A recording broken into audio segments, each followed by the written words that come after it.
What is going on, guys? I'm back here in my buddy's garage and we're doing some more MIG welding. This is going to be part number 2 of the little welding vlog. We went through 1, 2, and 3, and now we just finished doing number 4, and now we're going to do number 5. I hope you guys enjoyed part number 1. Welcome to part number 2 of the welding thing, and I'll probably throw some kind of workout video at the end of this. I don't know, we'll see. Catch you guys with the mask on.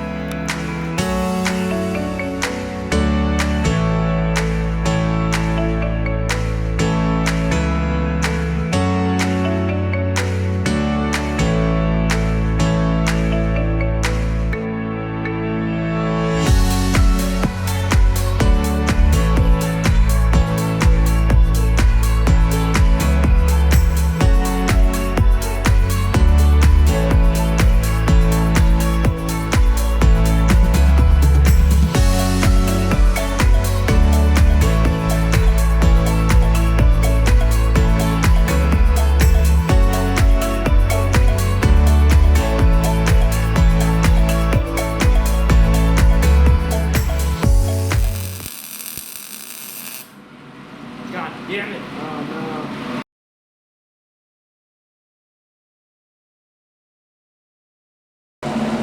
This is my school of shame. Every time I short the welder.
I'm gonna put this to the test, see if we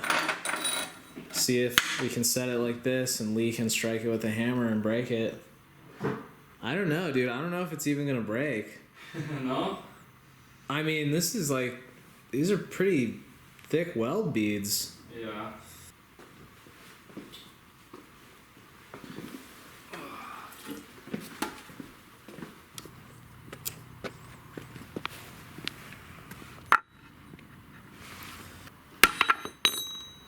Dude, you're right. It's not even gonna budge, dude. Yeah. Look at it, it just chopped right into the wood. It's a good weld. Even with the porosity in there. Did that even strike it? Yeah. You can see the mark in the wood. Ooh, that one sent a little spark out. It did.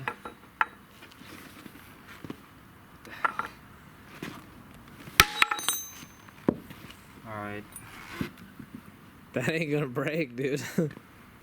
Just don't miss the wood. Yeah. Because then you'll... Don't jinx me, Alex. Alright.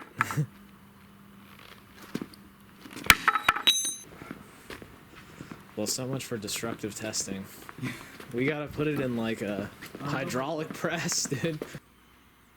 Seeing that we didn't, cause any unexpected brittle fractures and whatnot, I would say this is a... That's a strong weld, dude. Yeah, I would say this is a pretty good weld. You gotta bolt that somewhere and hang a pull-up bar from it. That's a strong joint, even if it's not a perfect looking weld. Yeah.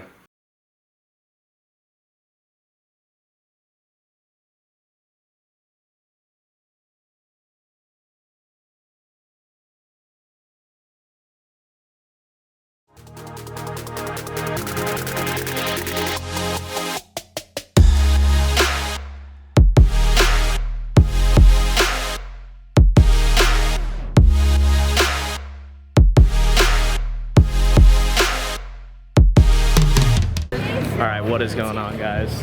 I hope you guys enjoyed that welding footage the other day. I'm over here now at the Miramar Airshow. This is one of the biggest air shows in the country. We've got a lot of awesome, really awesome performers, including the Blue Angels. Cut to that really fast.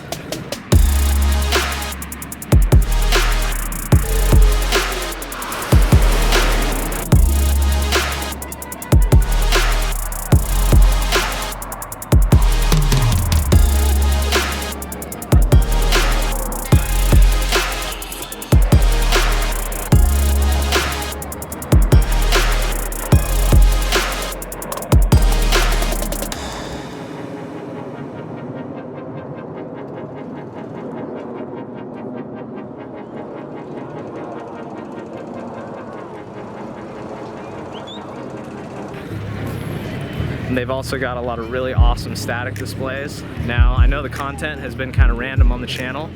Not too much fitness related stuff in this video, but the reason for that is because I've been kind of really struggling with this injury still.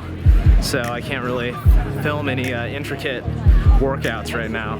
But I can give you guys 5 fun little aerospace facts that you may or may not have known. So I'm gonna go into those right now. So, fun aerospace fact number 1. Right behind me are F-35 Lightning fighter jets, and the one back here in like the background over there is an F-35A. This is an F-35B. If you look at all the corrugation around the exhaust nozzle right there, you're probably wondering why does it look all crazy and corrugated like that. There's 2 very important functions for that.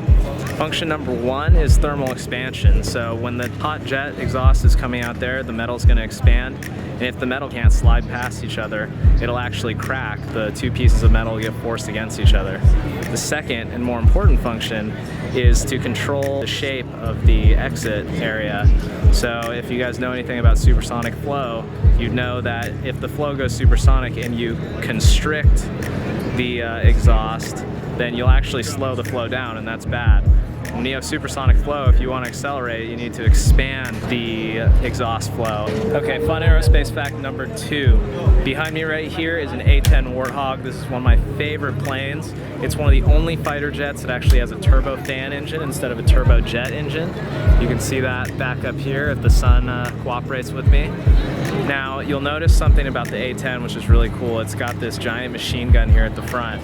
Now, the Warthog was actually built entirely around that machine gun up front and also the ordnance that it carries under the wing. But that's not what I want to talk about. Fun aerospace fact number 2 is the A-10 Warthog actually has a very interesting design requirement. That is that the engine, the wings, the fuselage, and all the primary structure actually has to be able to withstand blasts from a 50 cal ground to air machine gun. Okay guys, fun aerospace fact number 3. I'm standing in front of a C-17 Globemaster right now, and I'm actually going to come under here into the main landing gear well. And what's really sick about this airplane, fun little fact number 3, is that the landing gear right here actually doesn't retract in the same way that normal landing gear does. In fact, what happens with this landing gear is it actually pivots like this, so that the landing gear like this comes in line and then the doors close over it. And the reason why they designed it like that is because they wanted to save a bunch of space in the cargo bay so that they could put Humvees and helicopters and all that kind of cool stuff in there. Lots of really cool and crazy linkages and stuff in here to make that mechanism work. Beautiful aircraft. Okay guys, cool aerospace fact number 4. I'm standing underneath the wing of the same aircraft, the C-17 Globemaster, and as you can see right here, this is a turbofan engine right above me, and we're looking at the exhaust portion. Now, the really interesting thing about all turbofans is they have what's called a translating sleeve cascade type thrust reverser. Now, there's a couple different types of thrust reversers out there. There's a translating sleeve cascade type like I just described. There's a clamshell reverser. There's a different one that's called like rotating door or something like that. I can't remember. But if you look in the back of this engine right here, I'll show it right now on the clip, you'll see these white kind of trapezoidal looking structures. And coming out of them, you'll see these metallic links. Those are called drag links. So the white things are called blocker doors. The links are called drag links.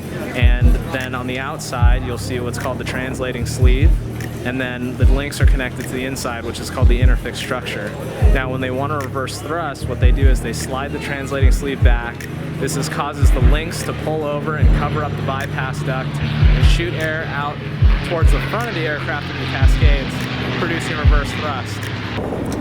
Alright guys, last but not least, fun aerospace fact number 5. So right behind me here is the port engine of an MV-22 Osprey.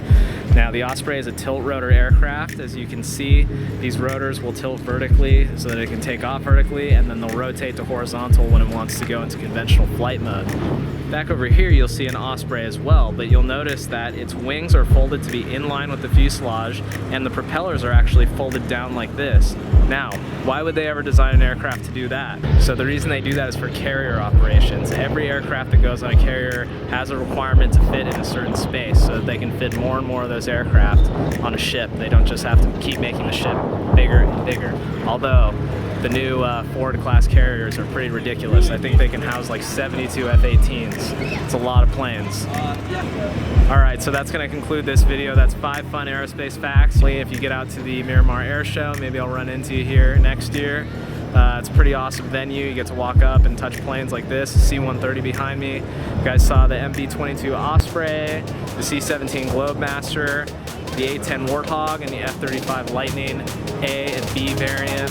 Hope you guys enjoyed that. I will catch you guys in the next one. AlexTrainsChest checking on out. Peace.